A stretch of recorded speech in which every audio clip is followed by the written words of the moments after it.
Good morning! Hagrid's Magical Creature Motorbike Adventure recently opened at Universal Studios Florida. On opening day, they had a 10-hour wait, which is incredibly long, and the shortest wait that I've seen since then is about 2.5 hours. So this morning, we're trying an experiment. I have a friend that got there at 6:30 this morning, and he's gonna let me know when he gets off the ride. I'm gonna try to get there at 8, which is actually an hour before opening, and we'll see how long it takes me to get in line, through the queue, and off the ride to see what's better. Getting there really early or getting there just a little bit early. Let's see what happens. A couple of items to note before we head out there. There is no filming on the ride, so we won't have any POVs. There are POVs out on the internet right now, but it is very much against the rules, so we won't be doing that. Also, Universal announced that there's supposed to be a virtual queue for this ride, but since opening, they haven't enacted that virtual queue yet. So we will see if they're doing that today. Either way, we're gonna get on the ride today, no matter how long we wait, or no matter if we use a regular queue or a virtual queue. So, quick message from future Tim. I actually filmed this video 4 days ago, and Universal has done a little bit of a procedural change. You can't ride Hagrid's roller coaster first thing in the morning anymore. They haven't been very specific about when it's opening. They've just said that it's gonna be opening in the afternoon sometime. And we actually wrote an entire blog post about this on the website, and what we'll do is put a link to that in the description down below with more information. So unfortunately, I can't give you a good time to get to the park to ride Hagrid's roller coaster, but we hope that you enjoy this video of my first impressions and my review of the roller coaster. So here we are, we're in the Universal parking garage. It's now 8:05. We went through the parking gates at 8 o'clock. My friend who got here at 6:30 went through the parking gates at 6:30. He's actually already in line for the ride. So we'll see like how much longer it takes us to get in there. Doesn't seem like there's a whole bunch of people here right now, so that's a good sign. Pretty good. It seems like people are inside the park. So we'll see what happens. We're headed in right now. Hopefully we get into the park and in line, and then we'll see how long it takes us to actually get on the ride. Well, we're in the park about 40 minutes before the park officially opens. Looks like there's a bunch of people heading the same way as us. Here we are all the way at the entrance to the park, like right next to Hulk. And they're telling us to go this way, with Hulk behind it. Right now, no. All right, we are in line out here by Seuss Landing, and we heard some people say that it was about a 3-hour wait from here. So it is now 8:22, so we should be on the ride sometime afternoon. As a side note, my friend that got here at 6:30 still has not been on the ride yet. So he has already waited 2 hours, and he's not on the ride yet. Keep seeing people get out of line, and they claim different things. Like the family that just got out of line that we watched were like, can't do it, 6 hours is too long. I don't think this is a 6-hour line, but they said it was. It's about 8:45, and they are testing the other rides in order to get them open at 9 for park open. So I have a feeling we're gonna start moving at 9. So we just heard some information that the line is about 4 hours back at Starbucks, which we can almost see that green spire over there. That's about where Starbucks is. I also heard back from my friend who is at the front of the line, and they still haven't ridden yet. So might be a close call. We might actually end up waiting the same amount of time no matter what time we get here. We also just heard from our friend that's at the front of the line that they are moving into the queue and the ride is cycling now. So it is 8:55, almost 9 o'clock. I think that we should start moving fairly quickly now. We're at a 360-minute wait, and there is no virtual queue. It would be right there where it says wait time alert. So no virtual queue yet. We're moving, so that's a good sign. We're almost out of Seuss Landing and into Lost Continent. So between 8:55 and 9:15, we've moved kind of a lot. We're all the way back at Lost Continent now. Before we were back there, kind of in Sneech Beach. Almost fell. Here we are back by Poseidon. We're actually headed through the extended queue of Poseidon, and I think we're gonna end up back behind it. So we were backstage for a little bit, now we're back on stage. So my friend that was at the front of the line just got off at 9:30, so that was a 3-hour wait. So if you get here at 6:30, be prepared to wait at least 3 hours, and we'll let you know when we get off too, so that you guys can kind of judge for yourself when the better time to come is. They're playing some dance music for us. They've got some donuts and different drinks available for purchase. The app is still saying 360 minutes, which is a 6-hour wait. That's from the end of the line. I feel like we maybe only have maybe an hour or two left. King Julian's out here. Hey there, King Julian, how are you? The talking fountain is out here entertaining everybody in the line. And they're also giving out free water right here. Not free bottled water, but you can get a cup and get some water from the cooler. We are almost into Hogsmeade. I I feel like this line's moving pretty darn good. It's about 9:45, so we're about an hour and 45 minutes into our time here at Universal, and we're just getting into Hogsmeade. And as soon as you get into Hogsmeade, you can buy pumpkin juice, take a picture next to the Hogwarts Express. This is actually kind of interesting because nobody else can get close to the Hogwarts Express, just us here in the line, because it's roped off from the rest of Hogsmeade. We've made it to the front entrance. There's a single rider line. Oh, here's the entrance. We're going in. This is happening. Excellent. You can hear it going by and everything. Oh, wow. Oops. Oh, you hear people yelling back there? Oh!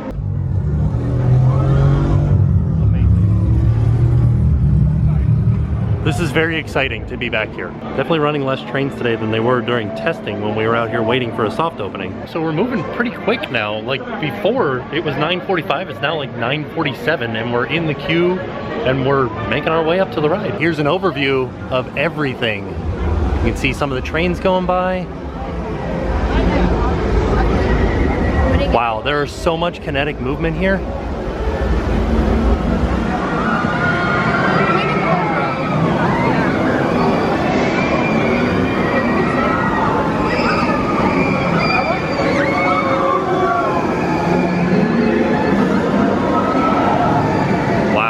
Looks like so much fun.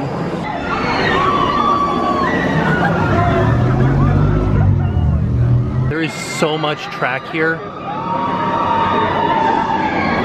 I am so excited to ride this right now.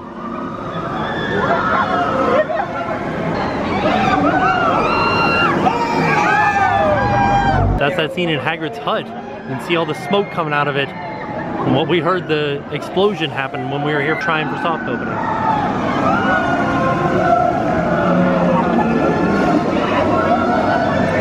So while we're waiting in line, I wanted to go over some of the listed requirements with you guys. There is a 48-inch height requirement, and the app says that there is a 40-inch waist requirement, so nobody over 40-inch waist, but we have seen people that are a little bit bigger get on this ride. When we get up to the test seat, I'll show you guys where its limit is. So there should be a red light, green light system where we'll pull the harness closed, and if it's still red, that's a no-go, but once it turns to green, you should be good to go. So we'll see what it looks like. Oh, there is a ice cold water fountain here in line right next to the perfect view of Hogwarts Castle. There's a little carving of what looks kind of like a Pegasus out here, but I think it's more along the lines of a child's toy where they sit on it and act like they're riding a Pegasus. I really do like the little bits of theming that we've seen so far.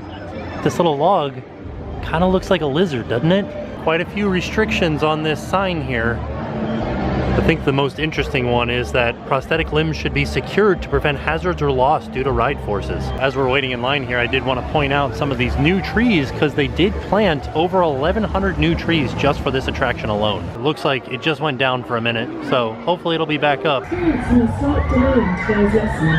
Our apologies. We should be ready to go shortly. It's still running though. We are now back at the backside of Hagrid's hut for Flight of the Hippogriff. All kinds of fun noises happening back here. And pumpkins. Looks like somebody ate a pumpkin or it's rotting away. Are these supposed to be Cornish pixies making all this noise?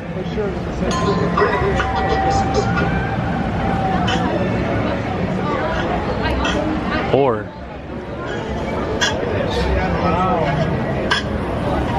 is it this guy? There is one of the projection towers for the Hogwarts Castle show at night. Never been able to get this close to seeing this. Good news, we started moving again. So that was good. That was like maybe a 10-minute downtime. Not bad at all. Well, we're sort of moving, but they sort of keep making the announcement in between saying the ride's down, and then we move, and then they say the ride's down, and then we move. So I don't really know what's going on. See, but like we're getting ready to move right now. I guess these are maybe the little Cornish pixie footprints here. Kind of all over the place around the queue. We are about 3 hours in now. It is 11 o'clock and we haven't moved in a while.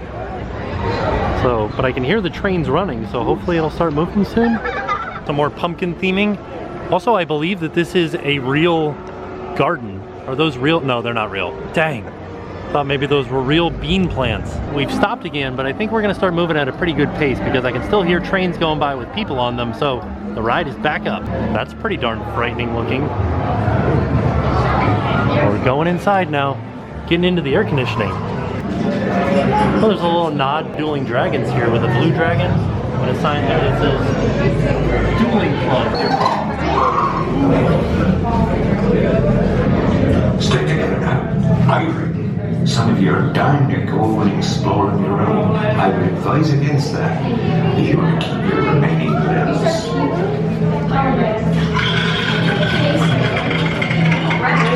In this room, there's all kinds of pictures on the wall, but also what sort of looks like graffiti from kids that have come through here, like, I miss my owl. So I guess this isn't Hogwarts Castle. This is like a castle that's out in the Forbidden Forest. And maybe Hagrid's in here giving you lessons on how to deal with magical creatures. And he's using this castle, this abandoned castle, as a setting. I would advise against that if you want to keep your remaining limbs.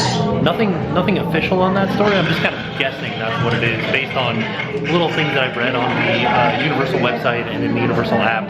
It's not specifically saying this is Hogwarts. They're saying that this is in the Forbidden Forest outside of Hogwarts. So that would mean that this is a different castle. I like this. I heart Hufflepuff. Here's a little bit better view of the homage to Dueling Dragons that used to be here. Oh, we're in the pre-show. To the edge of the forest. Yes, and that's where I shall be showing some blast-ended screws. And we've got one to all kill each other. That will promise you. And I've got some Cornish paintings for you to see. And if we're lucky enough to lure one in, a unicorn.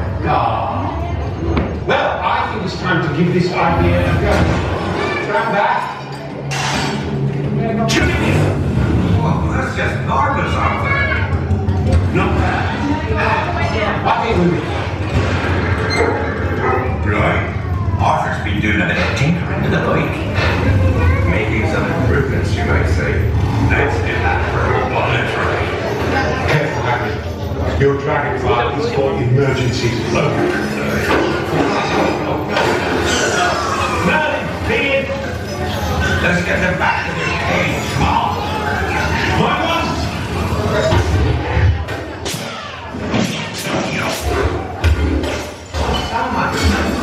Salamanders, they feed on flames, you know. They do. I wasn't planning to show them to you today, though. Ow! Put me down! Don't! No! No!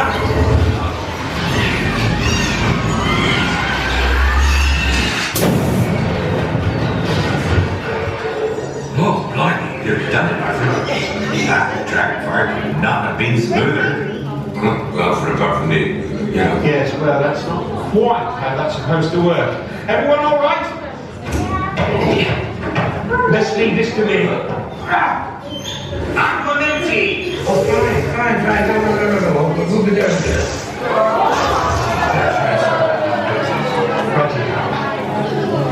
Oh, now don't you worry about this. I'll see you all down there. Of course, none of this will happen when you actually right.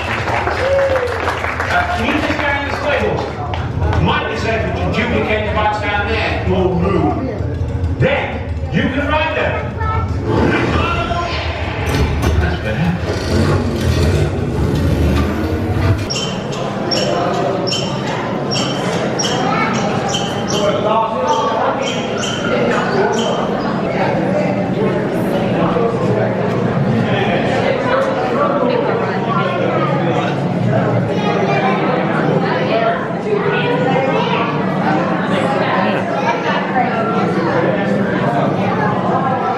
You guys can see this, but this is a golden dragon egg in here. That's what Harry wins in the Triwizarding Tournament, or one of the clues comes in it. I think that's the thing that he has to take into the bathtub, and that's what opens it. There's a thing here that says Celestina. Got some unicorns, little dog graffiti down there. I just noticed that this egg looks like it's already hatched. Now we're heading into a cave area. A lot darker down here. Also wanted to give you guys an update on the time. We're about 3.5 hours in. It's 11:30 now. We're in the caves. I will tell you guys this, when you get into the cave section like this, very claustrophobic. I'm 6'2" in the ceiling is just right there. So it's very tight. Looks like we're into Hagrid's workshop type area. There are all kinds of posters around the outside of this workshop of the different magical creatures. Like this one's unicorns, and this one's salamanders. Then there's all these alcoves with different props throughout them. I'm guessing these are different utensils for catching magical creatures. This one looks like a crab trap. We've got some Cornish pixies here, and then some nifflers. There's Hagrid's workbench. Pretty interesting looking gloves in here too. Supersized, kind of look like dragon skin. Oh, and then he's got a book here with different magical creatures in it. I know they're kind of hard to see, but underneath the workbench are some glowing magical creatures. Some more magical creatures or magical plants over here. Here's a little video describing how to get in the ride.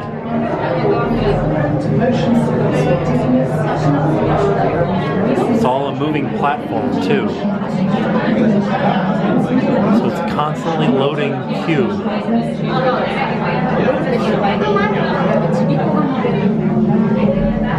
And then back into more caves, but it looks like there's a room up there that opens up. Kind of sounds like we can hear Hagrid working on the motorbike up in the ceiling up there.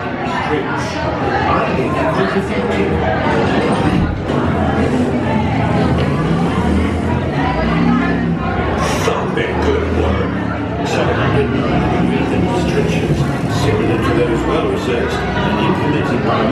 Just a few more rules before we get on. No lap sitting and no photography or video recording. We just reached 4 hours since we pulled into the parking garage. It's now noon. Here we go, we're going in now. It's happening. Here we go. We're getting ready to get on the ride and I'll give you my overview when we're done. All right, so we just got off the ride. Amazing. Absolutely amazing. We got front row. It's way better than I could have ever imagined it being. A lot of like twisty turnies, like you're really riding a motorcycle.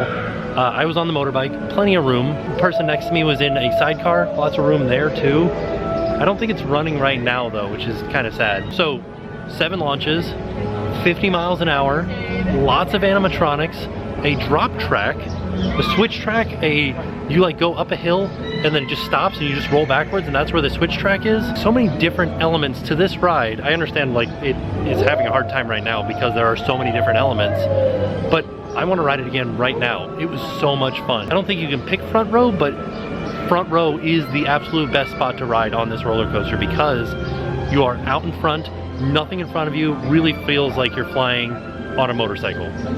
Fantastic. So all in all, it was a total of 4 hours and 15 minutes after we got off the ride. Getting here at 6:30, it was a 3-hour wait, including the time that you were waiting outside before you could get into the park.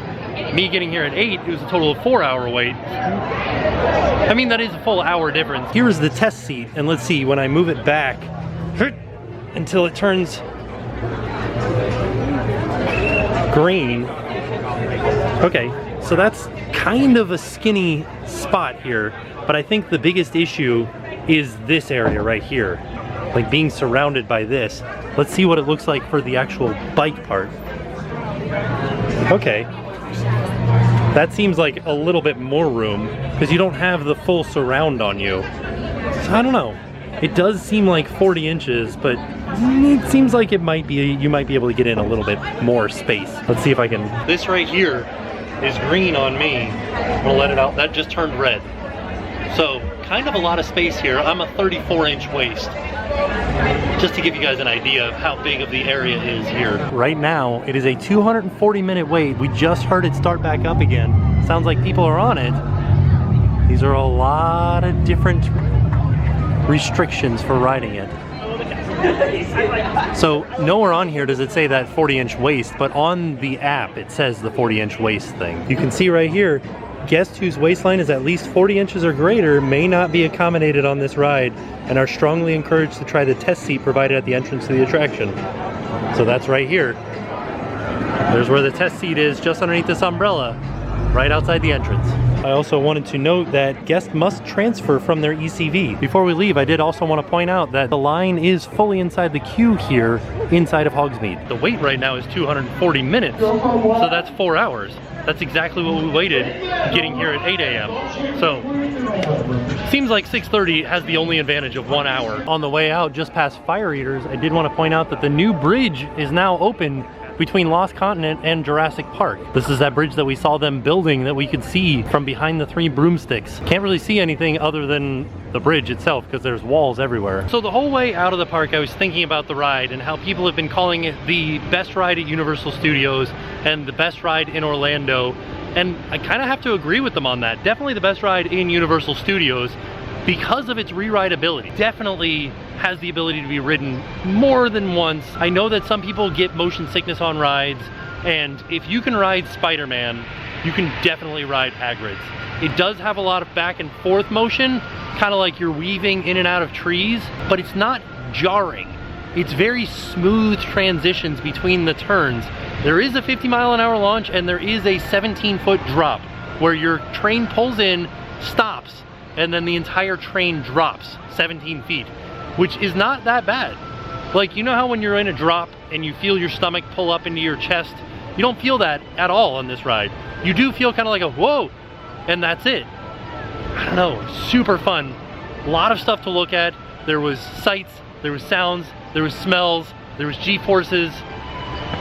Really, really good ride. I do highly suggest you come out and ride this. 4 hours? Yeah, I think it was worth a 4-hour wait. So with that being said, we are off. We'll see you guys tomorrow. And now it's time to pay the price.